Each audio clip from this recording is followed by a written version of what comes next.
Salut! Ce nouveau What's In sera entièrement consacré au groupe Toto, monument de la musique avec plus de 35 ans de carrière, et enfin un nouvel album paru en mars 2015. Malgré les décès et les départs de certains membres, Toto a toujours continué jusqu'en 2008 où, seul membre original à bord, Steve Lukather a décidé d'arrêter Toto. Mais le groupe s'est reformé en 2010 à cause de la maladie de Steve Porcaro. David Page, Joseph Williams et Steve Porcaro sont revenus pour faire des concerts pour aider Mike Porcaro. La magie a repris et après le DVD live des 35 ans, Toto est retourné au studio et a délivré un superbe 14e album et fait actuellement une tournée mondiale. Retour sur tous ces événements avec Joseph Williams, le chanteur lead de Toto, dans What's In. Hey, this is Steve Lukather, and you are watching What's In. Hey everybody, this is Joseph Williams from Toto, and you're watching What's In.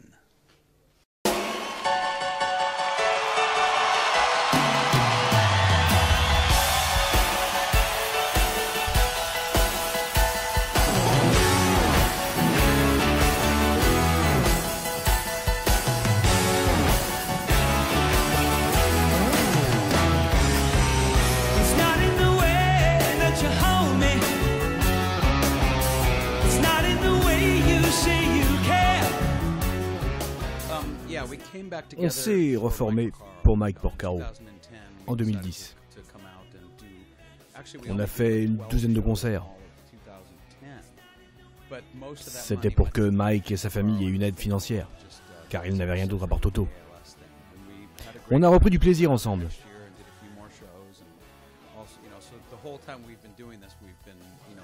Alors en aidant Mike, on a retrouvé le plaisir de jouer ensemble. C'était la vraie raison de la reformation de Toto. Et puis en 2012, on a fait le DVD pour les 35 ans. Et là, on s'est dit bon.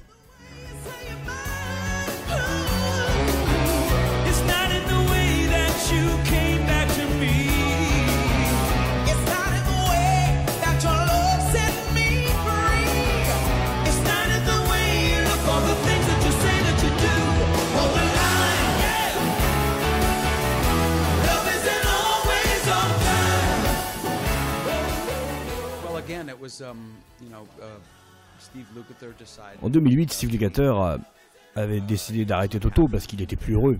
Il était le seul membre d'origine. J'étais en contact avec lui et quand il a fallu se reformer pour aider Mike, évidemment que je suis venu. Avec grand plaisir.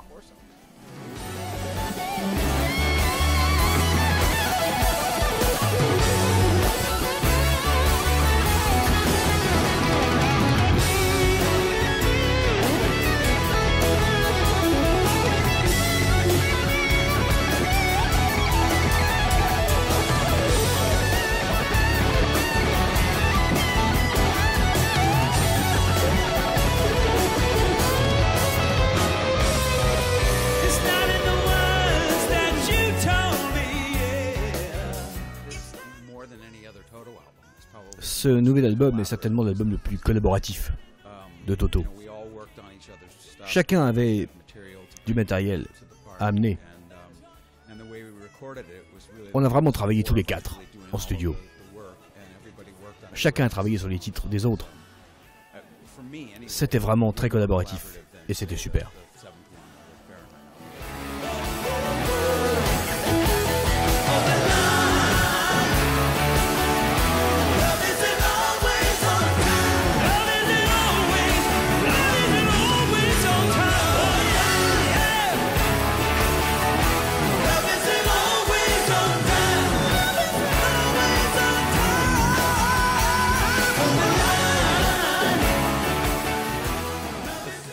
Je pense que la première chanson écrite,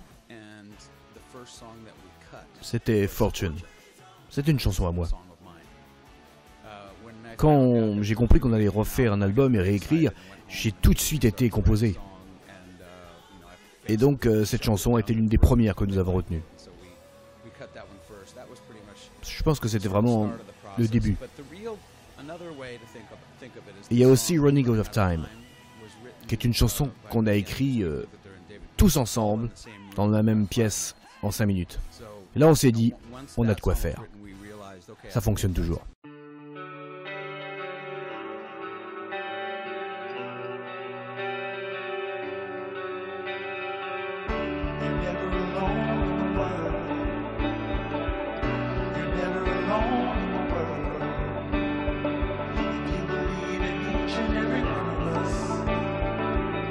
you're never alone in the world. I was born and lost and found, and often raised in the underground. And one day Je n'ai pas ressenti de pression particulière. J'ai pas fait un disque pour faire plaisir aux gens. J'ai pas cherché à faire un tube. Ce qui m'intéressait, c'était de me retrouver en studio avec mes copains et de prendre mon pied. La façon dont la musique se fait aujourd'hui, avec le piratage, les radios qui sont très formatées, on s'en sort mieux en allant sur scène. Et pour Toto aujourd'hui, un album, ça sert à promouvoir une tournée, ce qui était un peu l'inverse avant. Donc j'ai pas eu de pression. C'était quelque chose de très organique, naturel. On n'a pas cherché à réinventer le rock. On s'est fait plaisir et on a voulu rendre hommage à des groupes qui nous ont influencés quelque part, comme Yes ou les Beatles.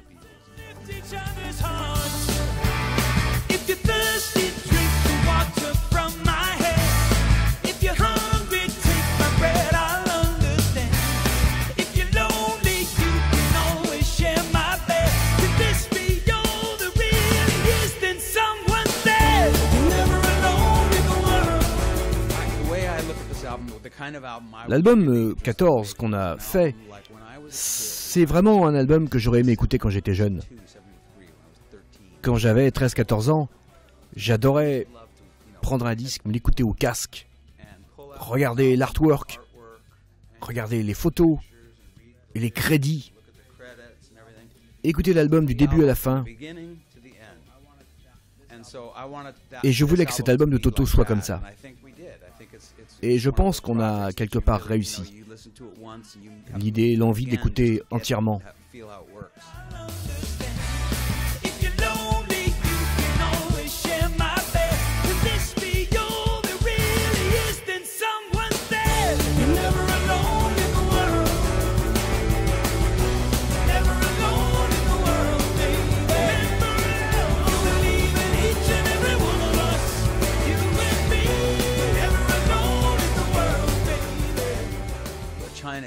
Chinatown est une chanson que David Paich avait écrite il y a très longtemps mais qu'il n'avait jamais fini.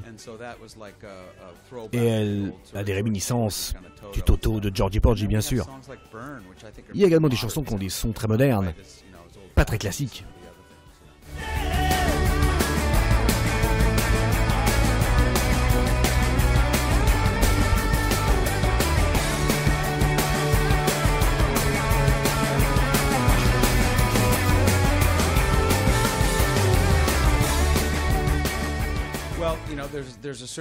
Sur scène, il y a toujours des chansons qu'on est obligé de jouer.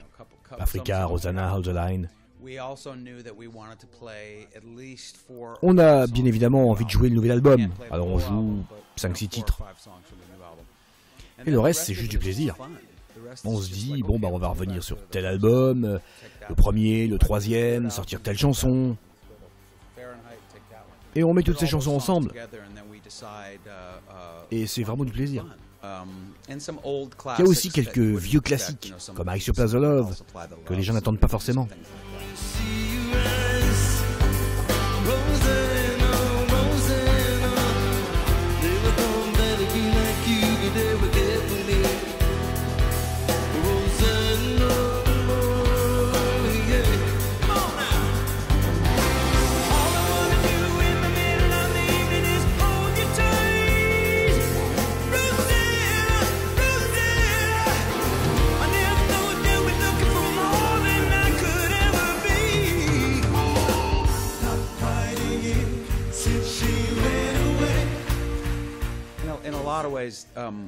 J'ai beaucoup de chance, je touche du bois, mais ma voix est plus forte qu'avant, mais c'est aussi parce que j'ai un professeur. Quand Toto s'est reformé en 2010, je n'avais pas chanté live depuis des années. Je travaillais à écrire des musiques pour de la télé, je regardais mes enfants grandir. Et en 2010, j'ai donc pris un prof de chant qui m'a entraîné, qui m'a fait faire des exercices pour renforcer ma voix. Et je continue toujours à travailler avec lui. Il m'apprend à travailler sur de l'opéra, et surtout à user moins de force dans la voix.